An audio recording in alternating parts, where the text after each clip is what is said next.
You are climbing a hill in the dark and you are afraid.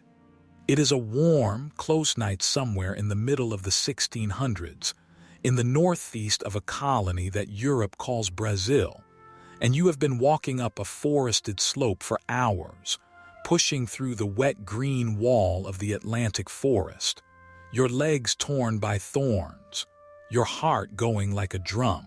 You have been told what is up here at the top of these hills they call the Serra da Barriga, and you have not quite believed it. You have been told that runaways live up here, escaped people who slipped away from the sugar plantations down on the hot coastal plain and vanished into the trees. And so you climb expecting what everyone expects, a hideout, a miserable camp, a handful of desperate souls crouched in the leaves, half-starved, hunted, hiding, waiting to be caught. And then you come over the top of the ridge and you stop, and every idea you carried up that hill falls out of your head. Because spread out in front of you in the pale light is not a camp. It is not a hideout. It is a town. There are houses, real houses, ordered in streets. There are fields, wide and well-kept, terraced down the slopes, cassava, maize, whole gardens of food. There is a wooden wall, a great palisade of sharpened stakes, ringing the settlement, and there are watchmen on it, and they have already seen you. There is the ring of a hammer on iron from a forge. There is the smell of cooking and the sound of many, many voices. And somewhere in the heart of it, behind the wall, there is a compound where a man they call king holds council. This is not people running away. This is people who have arrived. Hold that picture in your mind, the wall, the fields, the ordered streets where you expected only frightened fugitives, because that is the whole story, and almost nobody was ever taught it right. What you are looking at is one of the most extraordinary things that ever happened in the Americas, and one of the most deliberately forgotten, and it is my honor tonight to finally show it to you as it truly was. Come in and sit down close, because this one I do not tell lightly. My name is Joaquim. For the better part of 40 years, I stood at the front of a classroom in Brazil and did my level best to make the history of this enormous, improbable country come alive for children who mostly wanted to be somewhere else. And of all the stories I ever taught, there is one I always had to steady myself before I began, because it matters so much, and because it had been told so wrongly for so long to so many. This is the story of Palmares, and of a man named Zumbi. Now, you may have heard the words before: quilombo, Palmares, Zumbi, the way you hear a name in passing and file it under runaway slaves, forest, long ago. And I am going to ask you tonight to throw that file away.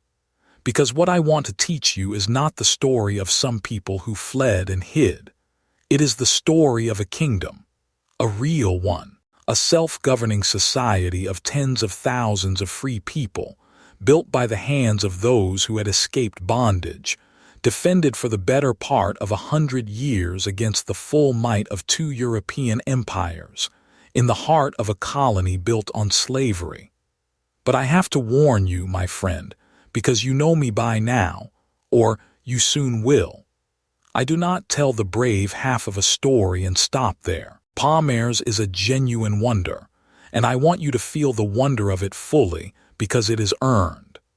But hidden inside that wonder is a lesson so sharp about power, and about fear, and about the one thing a cruel system truly cannot bear to look at, that once you see it you will understand why they did not merely defeat Palmares. They tried to erase it. So let us climb back up that hill together, and let us begin as it began, down on the hot coast in chains. To understand why there was a Palmares, you have to understand what it was an answer to. And that means we have to stand for a moment on the sugar coast of the Northeast in the 1600s. This was, in those years, one of the great engines of the whole Atlantic world. The rich coastal plain of the captaincy of Pernambuco was covered in sugar plantations, the engenhos. The great sugar mills, and sugar, in that century, was money the way oil would later be money, and the sugar was made, every ounce of it, by the forced labor of enslaved people, most of them torn from their homes in Africa, carried across the ocean in the holds of ships in conditions I will not describe to you tonight, and worked, on the coast of Brazil, under a brutality it is hard to hold in the mind. This is the world, a green and golden coast, immensely rich, built entirely on the suffering of people who were bought and sold as things. But here is what the people who ran that world always underestimated, and it is the beginning of everything. The enslaved never, for one moment, accepted that they were things.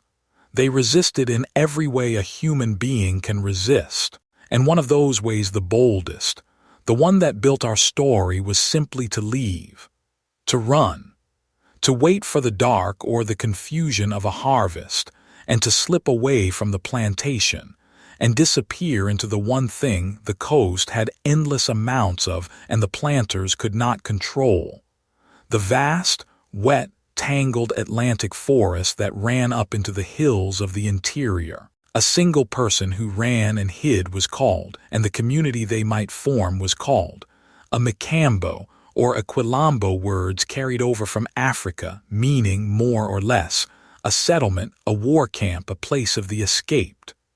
There were quilombos all over colonial Brazil, all through its history, hundreds of them, wherever there was slavery and somewhere to run to. Most were small, most were found and destroyed.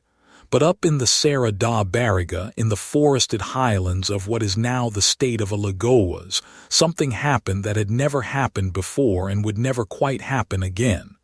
The Macambos did not stay small. They did not get found and crushed. They joined together. They grew. And they lasted. We do not know the exact day Palmares began, and I want to be honest with you about that from the start, because much of the earliest story is lost or came to us only through the words of the people who were trying to destroy it. But by the early 1600s, up in those hills, escaped people were gathering and settling and putting down roots, and over the decades that followed, what grew up there was not one village but many, a whole scattered confederation of settlements, of Macambos, spread across the forested ridges and valleys of the Serra da Barriga, linked together, sharing defense, sharing leadership, sharing a common life. The whole of it, all the settlements together, is what history remembers as the Quilombo das Palmares, from the palm trees that grew there in such abundance, whose fruit and fiber and wood helped feed and build the place. And it grew, and it grew. Now, how big did it get? Here I have to stop and flag something honestly, the way I always do, because you deserve the truth and not a tidy number. The size of Palmares is genuinely disputed. The figures we have come mostly from its enemies, from the reports of soldiers and officials, and figures like that must always be handled with care. But even the careful estimates are staggering. Historians commonly speak of tens of thousands of people. You will see figures of around 11,000, of 20,000, and some higher still. Let me say it plainly. We do not know the exact number, and anyone who tells you they do is guessing. But whatever the precise figure, this was no camp of a few dozen fugitives. This was a population the size of a substantial city of its day. There were more people living free in Palmares than lived in many of the colonial towns whose governors were sworn to destroy it. Hold that beside the word hideout and feel how absurd the word becomes. So what was life actually like, up there behind the wall? Because this is the heart of it, and this is the part that was stolen from the story for so long. Palmares was not people surviving. Palmares was people governing. Let us start where all life starts, with food. The Palmarinos farmed, and they farmed well. They cleared and worked the good hill soil, and they grew the staples of Brazil cassava, that patient root that feeds so much of the country to this day, and maize and beans and bananas and squash, and they gathered the palm and hunted the forest. Reports speak of abundant, well-tended fields, of stored surplus, of a place that fed itself and fed itself well enough to support tens of thousands of people year after year after year. You do not feed a city by accident. That takes knowledge, organization, planning, and work, freely given by people working at last for themselves. And it was not only farming. There were craftsmen. There were forges where iron was worked into tools, and yes, into weapons, the ring of that hammer you heard coming over the ridge. There were potters and weavers and builders. The houses were built, the palisades were raised, the settlements were laid out. And there was trade. This is one of the details I most love because it shows you how real, how embedded in the world Palmares was. The Palmarinos traded. They exchanged their surplus and their crafts with settlers and traders in the surrounding region quietly, unofficially, but steadily. The very colony that officially wanted them dead was, at the level of everyday life, doing business with them. A free black society in the forest was a trading partner. Think about what that tells you about how established, how permanent, how much a part of the landscape Palmares had become. And over all of it there was government. Palmares had leaders and a structure and law. It was, by the best reading we have, a kind of kingdom or confederation, with a paramount leader, a king, and under him the heads of the various settlements, the whole held together by counsel and by kinship, and by the shared, absolute determination never to go back into chains. There was a capital, the greatest of the settlements, a fortified town the Portuguese came to call the Macaco, the Cerca do Macaco, the stockade of the Macaco ringed with its great palisade and its defenses. This was a polity, a state, a functioning society with a name and a king and a capital and an army, standing free inside a colony built to make freedom impossible. And for the better part of 100 years, every attempt to wipe it off the map failed. Because, and this is the next wonder Palmares could fight, the colonial powers did not leave it in peace. How could they? A vast, thriving, free black kingdom, sitting in the hills above the richest slave colony in the Atlantic, was not just a rival. It was a standing invitation. Every enslaved person on every plantation on that coast knew Palmares was up there, knew that freedom was not a dream or a rumor but a real place, with real fields and real walls, that you could run to if you were brave enough and lucky enough to make it. Palmares was the most dangerous idea in the colony, made solid, sitting on a hill in plain view.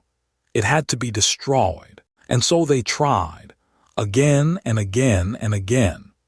First the Dutch, because for a stretch of the 1600s the Dutch held part of the northeast of Brazil, sent expeditions up into the hills against Palmares and were beaten back.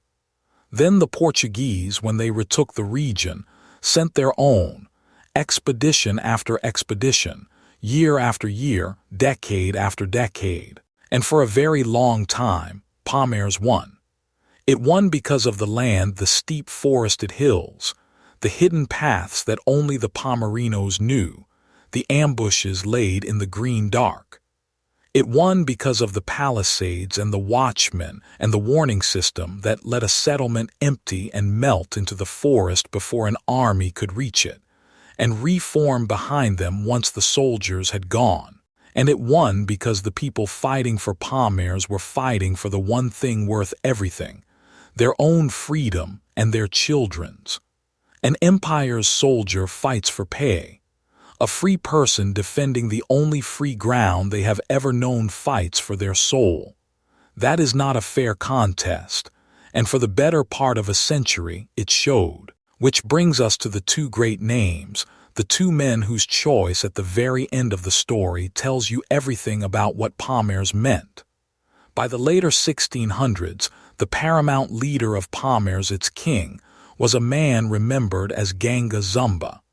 He had led Palmares through years of war, and he had held it. But the Portuguese, unable to conquer the place by force, tried another way. In 1678, they offered Ganga Zumba a treaty, peace. They would recognize the freedom of the Palmarinos who had been born in Palmares, and they would resettle them on land the crown would grant. If and here is the poison in the cup if Palmares would submit to Portuguese authority, and crucially, would return future runaways, and accept that those who had escaped from slavery would go back into it. Freedom for those born free in the quilombo, but the door back to the plantation left open and the promise to keep it open. Ganga Zumba, weary perhaps of endless war and hoping to save his people, accepted. He signed, and you can understand why. Peace and a recognized freedom for those born in Palmares. After generations of war, it must have looked like the survival of everything he had fought for. But not everyone saw it that way, and here steps forward the man the whole world would remember. His nephew, or his kinsman by the accounts we have, a warrior born inside Palmares itself around 1655, a child of the free kingdom, who had never known a single day of slavery in his life. His name was Zumbi, and Zumbi looked at that treaty and he refused it. He refused it because he saw clearly what it truly was. A peace that handed future runaways back into bondage was not peace. It was Palmares agreeing to become a gatekeeper of slavery, buying its own comfort with the freedom of everyone who came after. A quilombo that returned escaped people was no longer a quilombo at all. It was a betrayal of the very thing that had built it. For Zumbi, born free, there could be no half-freedom, no freedom for us and chains for them. Freedom was not a privilege to be negotiated for the lucky few inside the wall. It was the whole point for everyone, or it was nothing. And so Palmares split, and Zumbi took up the leadership of those who would not accept the treaty. And the war went on now under a man who had been born free, who could not be frightened by the threat of a return to a slavery he had never known, and who would not, under any terms, hand a single human being back into a plantation. If you have ever wondered why it is his name, Zumbi, and not any other, that Brazil remembers above all, that is why. He is the one who would not bargain freedom away. But an idea, however pure, does not stop an army forever. And the colony, humiliated by a century of failure, at last brought overwhelming force. When their own soldiers could not do it, the authorities turned to the most feared fighters in the colony, the bandeirantes. These were the hard men of the interior, the frontier expedition leaders from the south, slave hunters, explorers, brutal and experienced in war in the forest. And the one they hired to break Palmares was a bandeirante named Domingos Jorge Velho, who came north with his own army of hardened fighters. This was a different kind of enemy, men who knew the forest as well as the Palmarinos did, who came in enormous numbers, and who came, this time, with artillery to batter down the walls that had held for 100 years. The end, when it came, was a siege. Domingos Jorge Velho and the colonial forces threw themselves at the great capital, the Cerca do Macaco, and the Palmarinos defended it as they had defended everything, with everything they had. But the numbers and the cannon and the relentlessness were finally too much. In 1694, after 100 years of standing free, the fortified capital of Palmares fell. I will not dwell on the details of that fall tonight out of respect. It is enough to say that the great town on the hill, that place of fields and forges and streets that you saw over the ridge at the very start, was taken. But even then they did not have Zumbi. Zumbi escaped the fall of the Macaco. Wounded, hunted, with the kingdom broken behind him, he slipped away into the forest he knew better than any man alive, and for months more he stayed free and stayed dangerous, the last living embodiment of Palmares. They could not catch him in open pursuit. In the end, they got him the way such men are so often gotten. He was betrayed. Someone who knew where he was gave him up, and on the 20th of November, in the year 1695, Zumbi das Palmares was found, and he was killed. And they made sure the news traveled. They wanted every enslaved person on every plantation to know that the man from the free kingdom was dead, that there was no more Palmares to run to, that resistance was hopeless. That was the whole purpose of the way they ended him, not just to kill a man, but to kill an idea, to prove that freedom in the end could not last. But I want you to notice something and hold it, because it is the thread that runs to the very end of our story tonight. They killed the man. They did not kill the date, because the 20th of November, the day Zumbi died, is now, across Brazil, the Dia da Consciência Negra, the Day of Black Consciousness, a national holiday. The day they chose to end him became the day a nation chose to remember him. They wanted his death to be the end of the story. Instead, it became the beginning of his immortality. Now I have to turn the story over and show you what it truly means, because I promised you I would not stop at the brave half. And to do that, I have to ask you the question that unlocks the whole thing. Why did they have to destroy Palmares? Think about it honestly. It was up in the hills. It was not raiding the coast into ruin. It was, at the level of daily life, even trading peacefully with its neighbors. A colony that simply wanted to be left in peace could have, more or less, left it in peace. Instead, two empires spent the better part of a century, and blood and fortunes and army after army, on the single obsessive goal of wiping it off the face of the earth. Why? What was so unbearable about a town of farmers on a hill? Here is the answer, and it is the whole inversion, the thing I most want you to carry out of this room. We are taught to imagine Palmares as people fleeing as an act of escape, of running away, of hiding. But that is exactly backwards. Palmares was not an escape. Palmares was a construction. Those people did not merely flee slavery. They built freedom, a whole society, governed, defended, fed, and lasting, more lasting than many a proper colony. And that was the thing the slave colony could not survive to have exist, because a society built on slavery rests on a single, enormous, unspoken lie. The lie that the enslaved are not fully people, that they cannot govern themselves, that they need the master, that slavery is the natural order of things. And Palmares, sitting up there on its hill with its king and its fields and its 100 years of freedom, was the living, breathing, undeniable disproof of that lie. It was proof that the enslaved, given the chance, did not descend into chaos. They built a kingdom. They fed tens of thousands. They defended their own. They ruled themselves well for a century. Palmares was not destroyed because it failed. That is the point that turns the whole story inside out. Palmares was destroyed because it succeeded, because a slave society cannot tolerate the living proof that freedom works. Every year Palmares stood was another year that the great lie stood exposed, in plain view, on a hill above the plantations. They did not send 100 years of armies against a hideout of frightened runaways. You do not fear frightened runaways. They sent them against a free nation of people who had shown the whole colony exactly what the enslaved could do when they were no longer enslaved. That was the true target, not the town, the proof.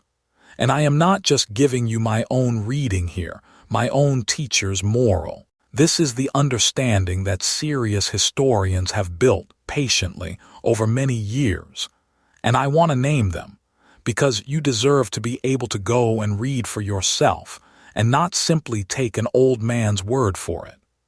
The great American historian of colonial Brazilian slavery, Stuart Schwartz Stuart B. Schwartz, in his landmark book Slaves, Peasants, and Rebels, set Palmares and the whole world of quilombos into clear view, not as a curiosity, not as a footnote, but as central to understanding slavery and resistance in Brazil, as evidence of the constant, organized, powerful refusal of the enslaved to accept their bondage. And a Brazilian historian, Decio Freitas, in his study Palmares, A Guerra dos Escravos Palmares, the War of the Slaves, gathered and told the story of the quilombo itself at length, and helped restore it to the place it deserves in the national memory. Read them or read those who have built on them, and you will find the same thing again and again. Palmares was not a hideout that got unlucky. It was a state that got feared. A girl in one of my classes, years and years ago, a quiet, watchful girl named Beatriz, the kind who said almost nothing all term, and then asked the one question that stopped the whole room listen to all of this, to the whole brave and terrible tale. And she put up her hand, and she asked me the thing that goes to the very bottom of it. "Professor," she said, "if Palmares lasted 100 years and fed 20,000 people and beat back army after army, then it did not really lose, did it?" Not really.